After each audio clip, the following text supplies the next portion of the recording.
বীরভূমে আক্রান্ত BLO Keshab Ghosh enumeration form চেয়ে বিএলওকে মারধর করার ঘটনা, গ্রেপ্তার অভিযুক্ত কালা খান। দুবরাজপুরের 148 নম্বর বুথের এই ঘটনা বলেই জানতে পারা যাচ্ছে। বীরভূমে আক্রান্ত বিএলও কেশব ঘোষ। একাধিক ক্ষেত্রে আমরা দেখেছি বিএলওদের অসুস্থ হয়ে যাওয়ার ঘটনা সামনে এসেছে, কখনো বিএলওদের আত্মহত্যা করার ঘটনা সামনে এসেছে, কিন্তু এবার বীরভূমে আক্রান্ত হতে হলো বিএলও কেশব ঘোষকে। এনুমারেশন ফর্ম চেয়ে বিএলওকে মারধর করার ঘটনা বলেই জানতে পারা যাচ্ছে। এই ঘটনা ইতিমধ্যেই গ্রেপ্তার করা হয়েছে অভিযুক্ত কালা খানকে।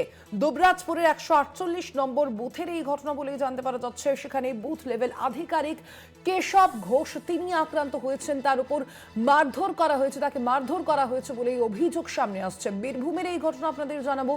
বীরভূমে আক্রান্ত BLO Keshab Ghosh enumeration form চেয়ে বিএলওকে মারধর করার ঘটনা, গ্রেপ্তার করা হয়েছে অভিযুক্ত কালা খানকে। কথা বলবো, ফোন লাইনে রয়েছেন প্রতিনিধি মনা। মনা, কি ঘটনা ঘটেছিল, ঠিক কি কারণে এই মারধর করার অভিযোগ?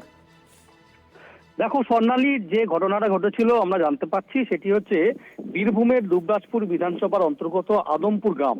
সেখানেই এসআইআর ক্যাম্প এবং 148 নম্বর বুথের বিএলও অর্থাৎ booth level officer Keshab Ghosh তিনি এসআইআর প্রক্রিয়ার কাজ করছিলেন।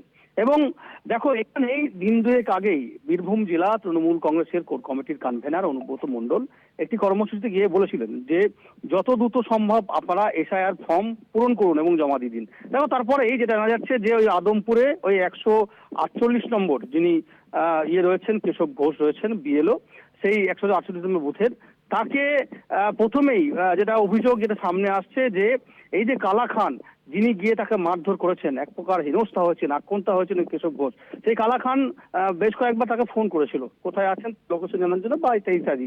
সেই ফোন তিনি কাজের সূত্রে তিনি ধরতে পারেননি। দ্বিতীয়ত হচ্ছে যখন এসআইআর প্রক্রিয়া চলছে ঠিক সেই সময় কালা খান স্থানীয় বাসিন্দা, তিনি বলেছেন যে সবার আগে আমারটা করে দিতে হবে, অর্থাৎ ফর্ম জমা নেওয়ার প্রক্রিয়াটা আমাদের করতে হবে। কিন্তু এই বিএলও কেশব ঘোষ বলেন যে পরপর সরকারি যে নিয়ম সেই নিয়ম অনুযায়ী কিন্তু ফর্ম জমা নেওয়া হবে। কেন দেরি হচ্ছে এটা দাবি। তারপরেই এই কেশব খানকে মানে সপাটে কানে গালে চড় মারে একদম, এবং তারপরে রীতিমতো হেনস্থা এবং এই ঘটনা সামনে আসতে রীতিমতো চাঞ্চল্য ছড়ায়। দেখো, তারপরে রীতিমতো ভীত সন্ত্রস্ত আতঙ্কিত হয়ে পড়েন সেই বিএলও কেশব ঘোষ, এবং তিনি বলা যেতে পারে যে তিনি রীতিমতো সেখান থেকে গিয়ে সংশ্লিষ্ট যে হাসপাতাল সেখানে চিকিৎসা করান। তারপরে তিনি দ্বারস্থ হন প্রশাসনের। দেখো, অবশ্যই একদিকে তিনি রিটেন কমপ্লেন করেছেন দুবরাজপুর থানায়, অন্যদিকে অবশ্যই সংশ্লিষ্ট বিডিওকেও তিনি কিন্তু জানিয়েছেন। দেখো, তারপরেই তড়িঘড়ি পুলিশ দুবরাজপুর থানার তড়িঘড়ি তদন্ত প্রক্রিয়ায় নেমে সেই কালা খানকে কিন্তু গ্রেপ্তার করা হয়েছে। এবং অবশ্যই ধৃত এই যে কালা খান স্থানীয় বাসিন্দা, তার সম্পর্কে যেটা জানা যাচ্ছে যে সেখানে সেই আদমপুর এলাকায় যথেষ্ট তার কিন্তু প্রভাব সেখানে রয়েছে, এবং তার যে সমাজে যে প্রভাব সেই প্রভাব কিন্তু যথেষ্টই কিন্তু বলা যেতে পারে যে রয়েছে, এবং তাকে গ্রেপ্তার করেছে, এদিন তাকে আদালতে তোলা হবে। তবে নিঃসন্দেহে দেখো, তুমি বুঝতে পারছো যে যেখানে বিএলওরা অসুস্থ হয়ে পড়ছে, যেখানে বিএলওরা কাজের চাপে তারা হাসপাতালে ভর্তি, জায়গায় দাঁড়িয়ে এই প্রথম এটা দেখা যাচ্ছে যে বীরভূম জেলায় একজন বিএলও কিন্তু আক্রান্ত হলো। নিঃসন্দেহে এটা কিন্তু অত্যন্ত গুরুত্বপূর্ণ এবং এই চিত্র কিন্তু উঠে আসে যেটা বলা যেতে পারে। স্বর্ণালী, ধন্যবাদ মনা।